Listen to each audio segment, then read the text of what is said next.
So I was asked whether I would post some reflections on UFC 196, and honestly, I couldn't have received a more timely request because I was having a difficult time today sitting still and not posting something about what happened last night.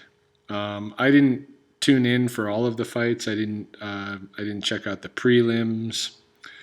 I even missed the first fight altogether on the main card and just caught the final four. Um, but in particular, like everybody else, I was interested in the two fights that were coming at the end, right? The big fights, McGregor versus Diaz and Tate versus Holm. And for McGregor versus Diaz, I had actually posted some of my predictions about what was going to happen. And, when this fight was announced, which was just 10 days out from the event itself, I was laughing. And you'll hear it if you watch that video or listen to that video with my predictions, because I thought, uh-oh, I think McGregor has bitten off more than he can chew with Nick Diaz. Now, my prediction was that the fight was going to go 5 rounds,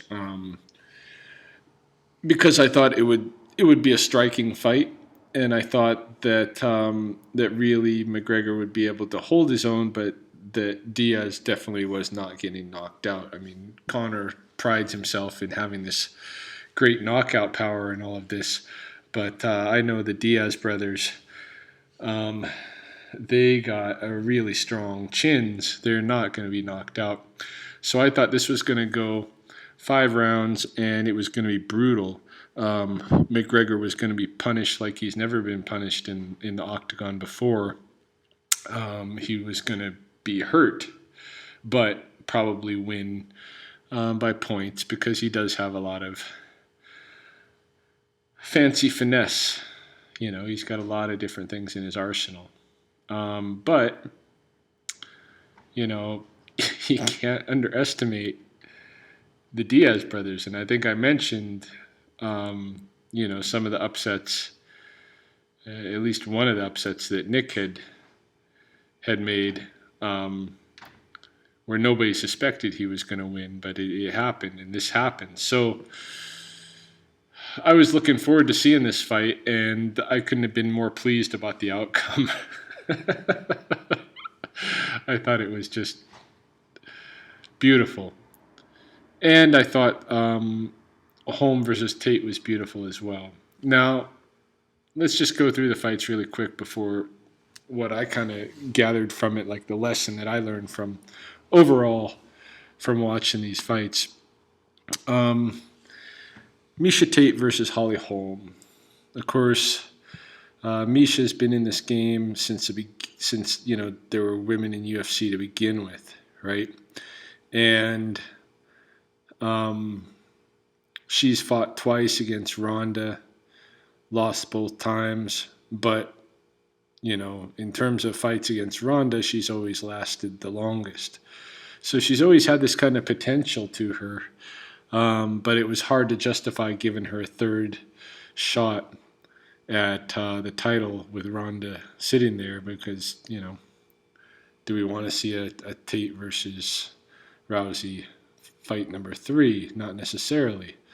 Holly Holm, of course, is very famous for having dethroned Ronda with basically the same kick she's throwing here, a high kind of roundhouse kick to the head. And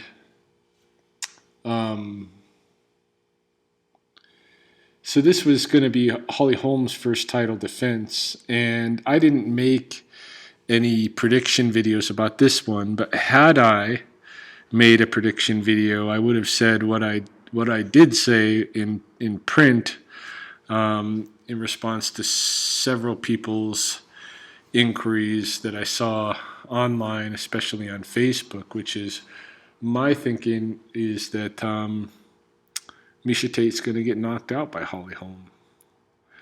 And of course, this was based on my very limited experience watching Holly Holm fight with Ronda Rousey and the way she was so strategic, um, and and such a great counter striker. Um, I hadn't considered what happens to Holly Holm if her opponent doesn't want to take the initiative on a lot of attacks. Holly Holm, as we saw in the Ronda Rousey fight, is an excellent counter striker. But is she an excellent aggressor? I don't know. And what we learn when she fights Misha, who was being very careful, Misha was being extremely careful and extremely patient. And she was waiting for Holly as much as Holly was waiting for her. And so the whole idea of using that counter strike approach wasn't going to play with Misha. And what we saw in, I believe, round 2, it was Misha was able to take Holly Holm down, and that proved to be really bad news for Holly. I mean, she was close to being choked out in the second round. Really, in a way, saved by the bell, I think. Saved by the end of the round. And then rounds 3 and 4, Misha had to be very patient. She saw at that point where Holly's biggest weakness was, which was on the ground. Holly is a boxer foremost, kickboxer secondarily. Of course, she's trained to defend herself in grappling, but you can't have every skill in the book, right? So Misha is much more skilled at grappling than Holly is. It was very evident. Although less so than Ronda, which is very interesting, right? Ronda's more skilled at the ground game, I think, she's specialized, right? So she really goes for quickly into transitions for submissions that are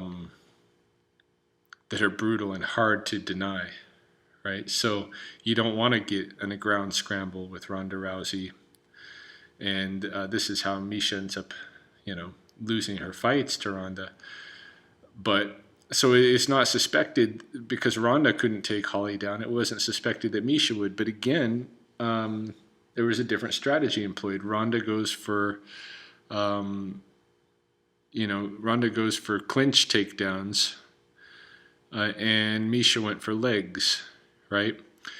And so you see a different strategy, and the strategy worked to get Holly Holm down to the ground in round 2. Round 3 and 4, she wasn't able to. All of her attempts to take Holly down were stuffed. But she was very patient. Round 5 came, and you know that at this point, if she's not able to get Holly Holm down again, chances are Misha's going to lose the fight. But we've seen already the weakness of Holly Holm on the ground from round 2. And we want to see Misha win by round 5 for sure.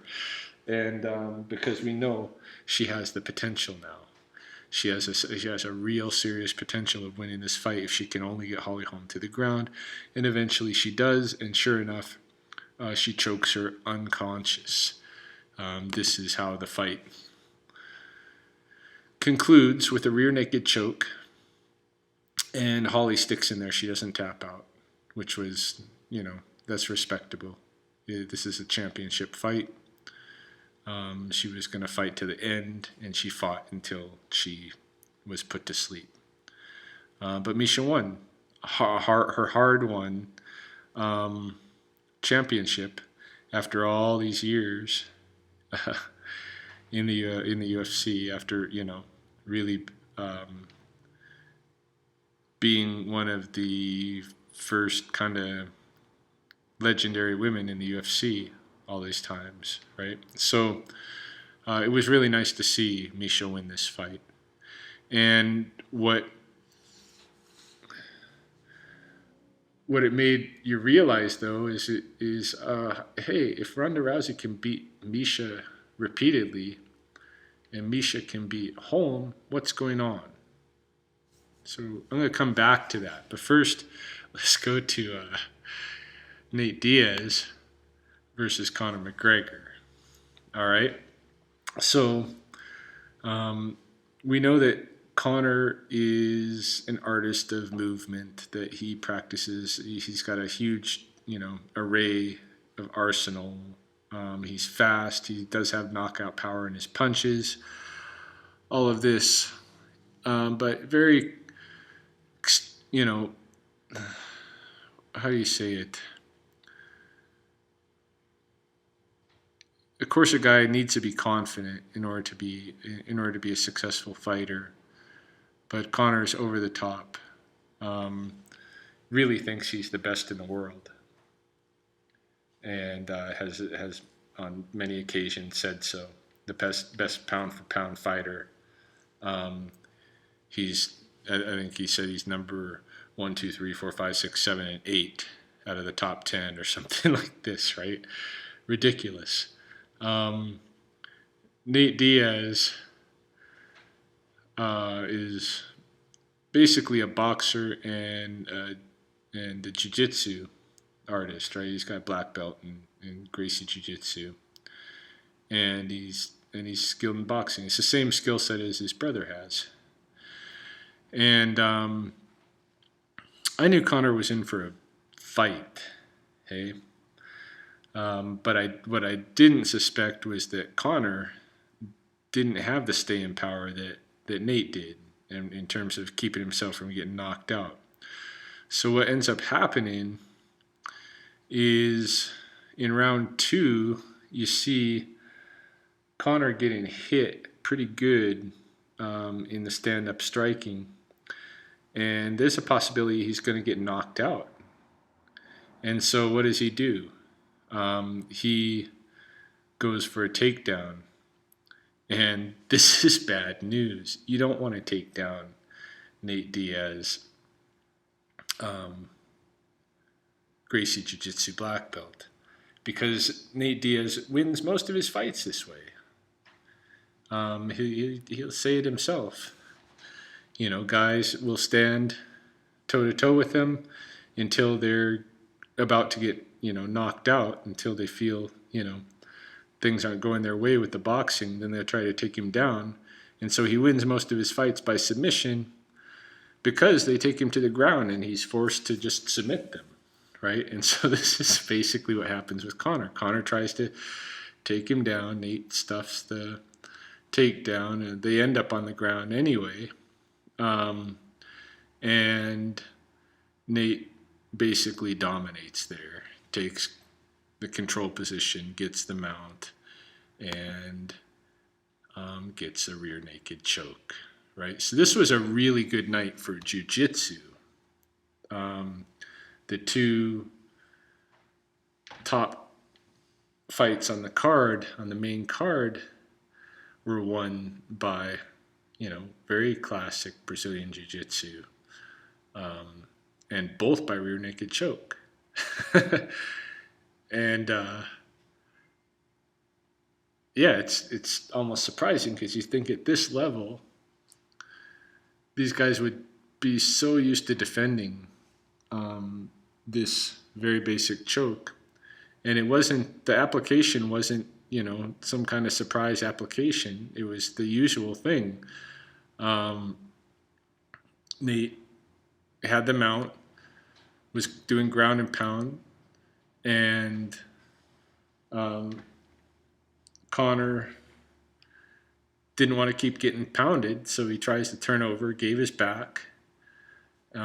Nick went for the choke, I think he threw one more punch to kind of move his head into the right position to sink it deep. And Connor, unlike Holly Holm, Connor taps out. Right? He doesn't wait. He doesn't fight it even. It's too deep. He knows he's going down. And I'm sure Holm did too. And she had to know that this was the end for her. But she stuck it out till she went to sleep. Connor did not. He tapped out, and Herb Dean, the referee here, stopped the fight. And Nate won, and it was beautiful to see. At the end when Joe Rogan comes in to interview them, and he goes to interview Nate, and it's like, he just made a huge upset, because Conor McGregor is huge. He's big in the UFC. He was the biggest deal, and Nate Diaz was not supposed to beat him, but you shouldn't fool around with scrappy Diaz boys. So yeah, I think they chose a really good fight for Connor. Of course, he moved up in weight class. He was fighting at 145, but instead he fought at what he actually walks around at, 170. And this is what happens. So, Nate doesn't walk away with any belt. But it was great to hear him respond to Joe Rogan, asking him, how it felt to make this upset, and he's like, "I'm not surprised, motherfuckers." It was a great line from, it's a perfect Diaz response to what happened. It was I thought this made the night even more beautiful than it was with Miesha Tate winning over Holly Holm. Both of the upsets, and yeah, it didn't go the way that I had predicted. It didn't go the 5 rounds. Conor McGregor was going to get knocked out on his feet. That's why he went for the takedown, and he couldn't handle Nate's skill on the ground. So Nate, just bluntly had more skills both in the stand-up and in on the ground than Conor McGregor. And Conor had called his his way of moving around amateurish, and Nate's. And so it was nice to see the turnaround with Nate winning the fight. Now I don't know what this is going to mean for UFC 200, where we're waiting to see, what the big fights are. I suspect now we're going to have Miesha Tate versus Ronda Rousey 3. I'm sorry to say, but I think that's probably what's going to happen. And Conor McGregor still has his belt, right? So we might see McGregor versus Aldo. What is Diaz going to do now? I don't know. He's got a good pocket full of money anyway. And he's shown us that the notorious Conor McGregor can be defeated. And it doesn't necessarily mean you have to be practicing movement and finesse and all this. If you can throw fists and you can take a punch and you're good at grappling, you can beat Conor McGregor, potentially.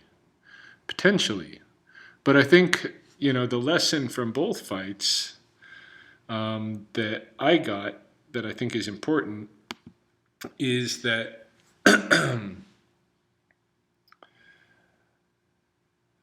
there is no champion. And it's kind of ridiculous to continue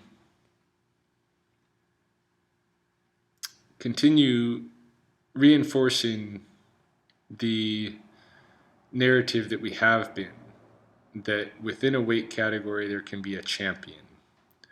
One champion who's better than the rest.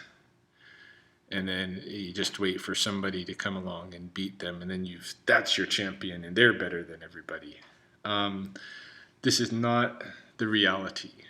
And I don't know, I think it would be nice to see a different system evolve than the silly belts championship weight division system, because it doesn't represent reality, and it fools people into making kind of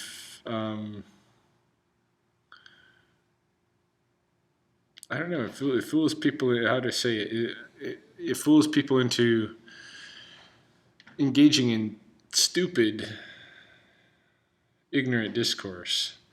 Like when Ronda Rousey was beat by Holly Holm. What happened? The world erupted. Nobody expected this to happen, but as soon as it did, everybody was like, "Oh, Ronda's not as good as we thought she was.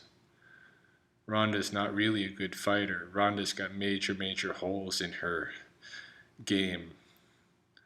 And Holly Holm made it look so easy.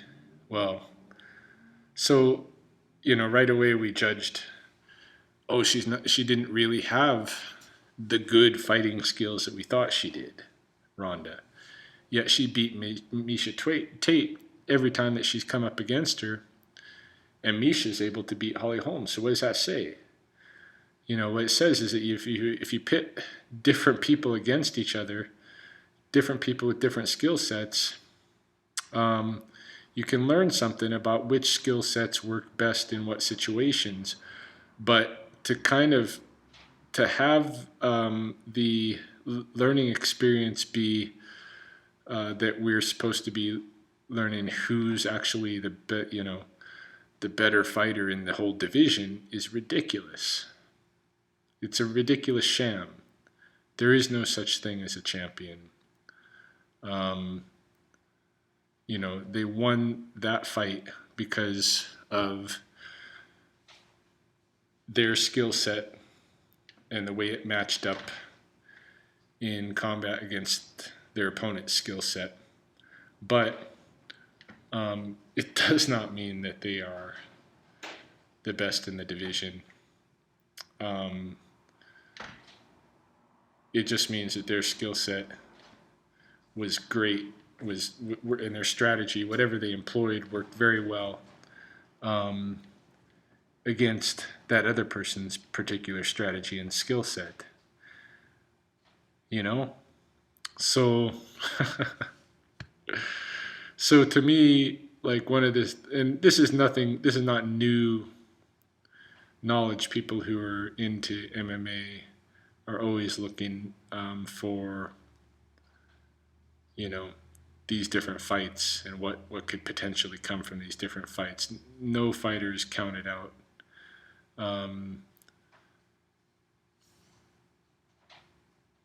And no champion is considered invincible. But it's good to be reminded of that, because the way that the game is played in terms of how it's publicized and presented to the public and the media is that this is a contest to see who's the best in a division, and the reality is there is no such thing as the best in a division, and we need to remember that. And I'm going to have it definitely in mind as we move into the future, because it's going to shape my predictions of future fights. I'm going to be looking a lot more at what can potentially happen when you pit different strategies and different skills against each other, rather than thinking, assuming, as I did, like when it came to both of these fights, really, I kind of gave more credit to the belt holders being able to defeat their opponents. Connor by points, I figured. Holm, I thought, would knock out Misha, and I was just completely wrong on both accounts, because I didn't really take into consideration the skill set of their opponent and how that particular skill set would play against the so-called champions' typical approach to the fight. So that is what I got out of UFC 196, and hope that fills the bill in terms of satisfying reflections. Wasn't quite the breakdown. I know I've been asked maybe make a breakdown. It's not really a breakdown, but just more lessons that can be gained from watching these kinds of upsets. So really looking forward to seeing what happens with all these players, with all these fighters in the future.